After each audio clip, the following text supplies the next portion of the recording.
my notes again and really happy to share some with you. Probably about March, I was working through the ideas of posture. So a lot with the head, the neck, the eyes, and I was realizing how easy it is to drop the head down and get really tight in the low back.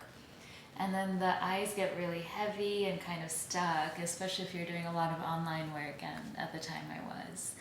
So if you do spend a lot of time on the internet, things that you can do, for me it was super helpful to think about the lift, not just of the head, but of the ribs themselves. And that was, to me, the most intuitive way to find the strength of the abdominals, was to really feel not just the pull in, but the ability to rise up with them. And speaking of rising up, I was looking at the way that I practiced, because the fact that I practiced every single day was, for me, non-negotiable. But I did have the time to look at the how. So I found that some days I was way more body-centered, thinking about the body, different aspects of the body, head, neck, abs, these sorts of very tangible, physical, physiological aspects of movement. But then speaking of movement, I found it much more intuitive and enjoyable to focus on just the breathing. And historically, over the last, maybe 10 years of practicing Ashtanga, the best practices have been in a time and place where I could just let go of everything, mind, body, and just breathe.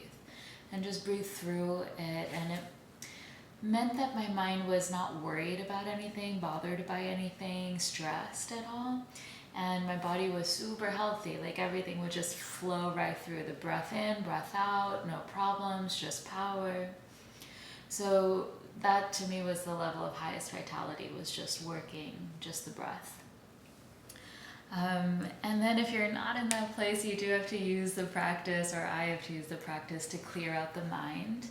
And I speak of mind versus intellect, right? The intellect is very rational, reasonable. To me, it doesn't usually require cleansing.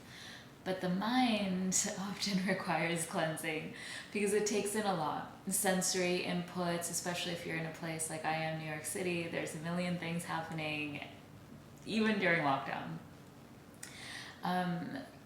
And then you clear of the past, you clear of your ideas, you clear of your beliefs about what you're doing, your work, your life, your personal life, your body, whatever.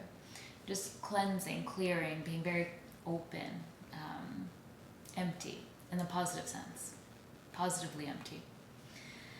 And then what I started doing earlier this year and has been very powerful, and I've done it in waves in the past, is feeling the spine, the front of the spine, the back of the spine, the sides of the spine, and moving from a sense of, you can call it Kundalini if you're into energy and energy work, but I also felt it physiologically, like the vertebra of my spine, one by one, and opening up the spaces, front, back, side, and that fed really nicely into my new interest on posture at that time.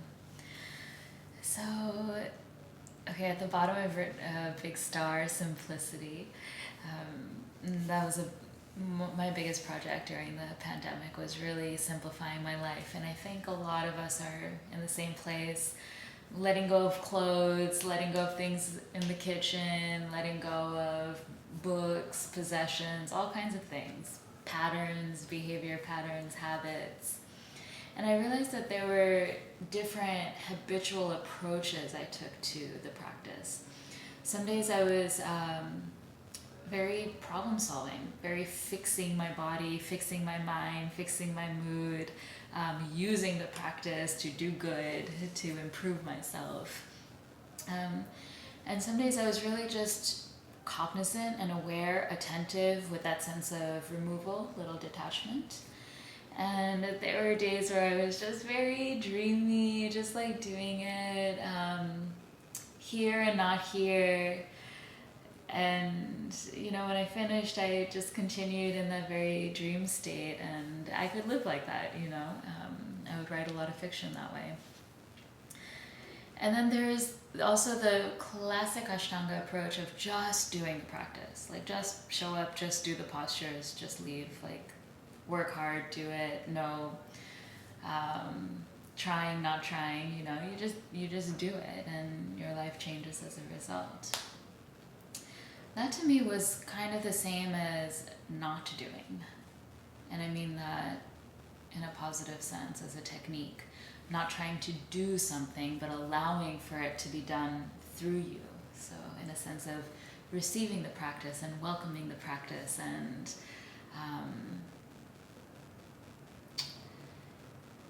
enjoying and not taking it personally.